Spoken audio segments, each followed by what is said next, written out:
మా పార్టీ నాయకత్వం 15,000 కోట్ల కుంభకోణం రేవంత్ రెడ్డి గారి బావమరిది సృజన్ రెడ్డి గారి కనుసన్నల్లో సైట్ విజిటేషన్ సర్టిఫికెట్ పేరిట జరిగిన కుంభకోణాన్ని బయటపెట్టింది బీఆర్ఎస్ పార్టీ.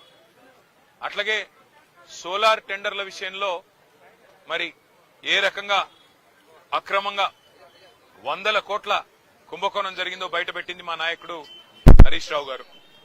అట్లాగే నైని బొగ్గు టెండర్ విషయంలో వాళ్లకు మంత్రులకు ముఖ్యమంత్రికి వాటాలు కుదరక మంత్రులకు ఉప ముఖ్యమంత్రికి ముఖ్యమంత్రులకు అల్టిమేట్ గా మీడియాలో పనిచేసే జర్నలిస్టులను అరెస్ట్ చేసే కాడికి పోయిన విషయం కూడా మనకు తెలిసిందే. అట్లాగే ఆ నైని బొగ్గు టెండర్ను కూడా రద్దు చేసిన విషయం కూడా మనకు తెలిసిందే. మొన్న మా పార్టీ అనుబంధ సంస్థగా ఉన్న తెలంగాణ బొగ్గు గని కార్మిక సంఘం మా పార్టీ కేంద్ర కార్యాలయం తెలంగాణ భవన్లో ఒక సమావేశం పెట్టుకుంటే అందులో అన్ని విషయాలు ప్రస్తావనకు వచ్చినాయి. ఎట్లా సింగరేణి సంస్థ ఈ రోజు మొత్తం కార్మికుల పుట్టగొడుతున్నది, కేసీఆర్ గారి ప్రభుత్వం ఉన్నప్పుడు ఎట్లా 19,000 వారసత్వ ఉద్యోగాలు మెడికల్ ఇన్వాలిడేషన్ బోర్డు ద్వారా ఇవ్వడం జరిగింది, ఏ రకంగా ఇవాళ కాంగ్రెస్ ప్రభుత్వం వచ్చిన తర్వాత మరి ఆ బోర్డు మొత్తం ఎత్తేసి 11 నెలలుగా బోర్డు మీటింగులు పెట్టకుండా వేలాది మంది పిల్లలకు అన్యాయం చేస్తా ఉన్నారు. అన్యాయం చేయడమే కాకుండా గతంలో కేసీఆర్ ప్రభుత్వం ఇచ్చిన ఉద్యోగాలు మెడికల్ ఇన్వాలిడేషన్ కింద 19,000 ఉద్యోగాలు ఏదైతే ఇచ్చారో వాటి మీద కూడా విజిలెన్స్ ఎంక్వైరీ చేపిస్తామని చెప్పి అసెంబ్లీలో ఉప ముఖ్యమంత్రి బట్టి విక్రమార్క గారు ఏ మాట అయితే చెప్పారో ఇవన్నీ కూడా ఇవాళ సింగరేణిలో కార్మికుల్లో అక్కడుండే ప్రజల్లో కలవరాన్ని రేకెత్తిస్తా ఉన్నాయి. అదే సమావేశంలో మా సోదరుడు మాజీ ఎంపీ ఆ పెద్దపల్లి పార్లమెంట్ కి అట్లాగే మాజీ ఎమ్మెల్యే చెన్నూరు సోదరుడు బాల్కా సుమన్ గారు కార్మికుల ఆవేశాన్ని కార్మికుల యొక్క ఆక్రోశాన్ని దృష్టిలో పెట్టుకుని మరి మాట్లాడిన విషయం మీకు తెలుసు. ఇవాళ ఈ ప్రభుత్వాన్ని ఎజెండా ఒకటే, అసలు విషయం మరుగున పడడానికి, అసలు విషయాన్ని బయటికి రాకుండా చేయడానికి, సింగరేణిలో జరుగుతున్న కుంభకోణాలను బయటికి రాకుండా ప్రజల దృష్టికి రాకుండా చేసేందుకు విషయాన్నంతా గోల్ తిప్పి సుమన్ ఏదో అన్నాడు అని చెప్పి ఇలా లోపల పెట్టే ప్రయత్నం చేసినారు. వాళ్ళ చెంచల్ కూడా జైల్లో పెట్టారు. మరి ఆయన మీద ఇష్టమున్న కేసులు ఇష్టమున్న సెక్షన్లు కూడా పెట్టినారు.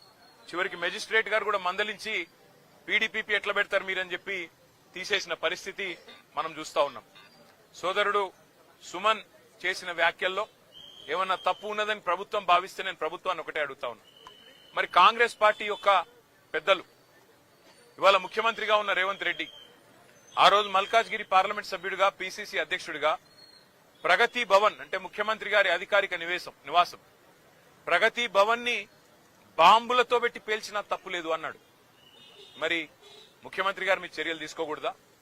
ఒక గౌరవ పార్లమెంట్ సభ్యుడిగా ఉంటూ పీసీసీ అధ్యక్షుడిగా ఉంటూ బాంబులు పెట్టి ముఖ్యమంత్రి అధికారిక నివాసాన్ని పేల్చేయాలే అని మాట్లాడిన రేవంత్ రెడ్డి శిక్షకు అర్హుడు కాదా? చెంచల్గూడకు మళ్లీ తిరిగి రావడానికి అర్హుడు కాదా? అట్లాగే బండి సంజయ్ కేంద్ర మంత్రిగా ఈరోజు ఉన్నారు. ఆయన కూడా పార్లమెంట్ సభ్యుడిగా హైదరాబాద్ పాతనగరం మీద సర్జికల్ స్ట్రైక్ చేస్తాం అని మాట్లాడిన మాట మరి అది శిక్షార్హం కాదా? ఆయన మీద ఇవాళ బాల్కా సుమన్ మీద పెట్టిన సెక్షన్లు ఆయనకు వర్తించవా?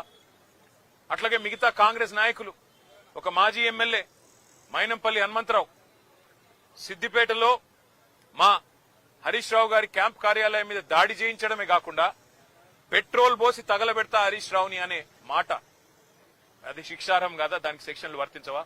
వాళ్ళ జడ్చర్ల ఎమ్మెల్యే అనిరుద్ రెడ్డి అక్కడ ఉండే ఒక కంపెనీని పెట్రోల్ పోసి తగలబెడతా అంటే అక్కడ శిక్ష ఉండదా? అంటే కాంగ్రెస్ లో ఒక నీతి, మా సోదరుడు బాల్కా సుమన్ గారికి ఇంకో నీతా? ఎందుకు మీకు ఇంత కోపం బాల్కా సుమన్ మీద? ఉద్యమంలో ఆ రోజు 220 కేసులు పెట్టారు సుమన్ మీద. మళ్లీ చూస్తుంటే ఆ రికార్డు బద్దలు కొట్టాలన్న ప్రయత్నం ఏమైనా చేస్తున్నట్టు కనబడుతున్నది. కానీ ఏదేమైనప్పటికీ ఒకటి మాత్రం పక్కా, సింగరేణిలో జరుగుతున్న బొగ్గు దోపిడీ, సింగరేణిలో ఏదైతే మొన్న మా నాయకులు బయటపెట్టినారో 40 లక్షల మెట్రిక్ టన్నుల బొగ్గు తీయనిది తీసినట్టు చూపెట్టి ఇవాళ 1600 కోట్ల గోల్మాల్ కార్యక్రమం ఏదైతే చేస్తున్నారో, సింగరేణి కార్మికుల పొట్టగొట్టే విధంగా బోర్డు పెట్టకుండా ఏదైతే సతాయిస్తున్నారో, విజిలెన్స్ ఎంక్వైరీ పేట వేధిస్తున్నారో, మీ కుంభకోణాల నుంచి దృష్టి మళ్చడానికి ప్రయత్నం చేస్తున్నారో దీన్ని వదిలిపెట్టం. మా సోదరుడు ధైర్యంగా ఉన్నాడు. శ్రీనివాస్ యాదవ్ గారికి, సుధీర్ రెడ్డి గారికి, హర్షవర్ధన్ రెడ్డి గారికి మేము పోతే సోదరుడు చెప్తా ఉన్నాడు, నా గురించి బాధపడకండి, సింగరేణి కార్మికుల మీద దృష్టి పెట్టండి, మా వాళ్ళు ఆక్రోశంతో ఉన్నారు మంచిర్యాల జిల్లాలో, మా ఆదిలాబాద్ జిల్లాలో రామగుండంలో మీరు దాని మీద దృష్టి పెట్టండి అన్న, వాళ్ళ కోసం కొట్లాడండి, నాకు జైలు కొత్త కాదు అని చెప్పి తమ్ముడు చెప్తా ఉన్నాడు. మాకు జైళ్లు కొత్త కాదు, పోరాటాలు కొత్త కాదు, మీరు పెట్టే కేసులు కూడా కొత్త కాదు. కానీ మేము మాత్రం వదిలిపెట్టాం. రేవంత్ రెడ్డి గారు చేస్తున్న ఈ అన్యాయాల కుంభకోణాల నుంచి తప్పకుండా రేపు నేను ఉత్తరం రాస్తాను కేంద్ర బొగ్గు గనుల శాఖ మంత్రి కిషన్ రెడ్డి గారికి. సింగరేణిలో ఇవాళ 40 లక్షల మెట్రిక్ టన్నుల బొగ్గును లేనిది ఉన్నట్టుగా చూపెట్టి రికార్డులు ఇస్తుంటే 49% వాటా ఇవాళ కేంద్ర ప్రభుత్వానికి ఉంది. మీరు ఏం చేస్తున్నారు బీజేపీ నాయకులారని నేను అడుగుతా ఉన్నా. అట్లాగే కుంభకోణం జరుగుతుంటే ముఖ్యమంత్రి గమ్మునెందుకున్నాడు, ఆయనకేం అవసరం వచ్చిందని చెప్పుకుని నేను అడుగుతా ఉన్నా. తప్పకుండా నిజం నిగ్గు తేలేదాకా మా సోదరుని కావాలంటే జైల్లో పెట్టుకోండి, ఇంకో వారం రోజులు ఎక్కువ పెట్టినా తను తయారుగానే ఉన్నాడు, మాకేం భయం లేదు. కానీ వదిలిపెట్టం ఈ అక్రమాలు అన్యాయాలు సింగరేణి కార్మికుల తరఫున తప్పకుండా ఈ ప్రభుత్వాన్ని నిలదీస్తూనే ఉంటామని చెప్పి మీకు తెలియజేస్తూ అందరికీ ధన్యవాదాలు. థాంక్యూ.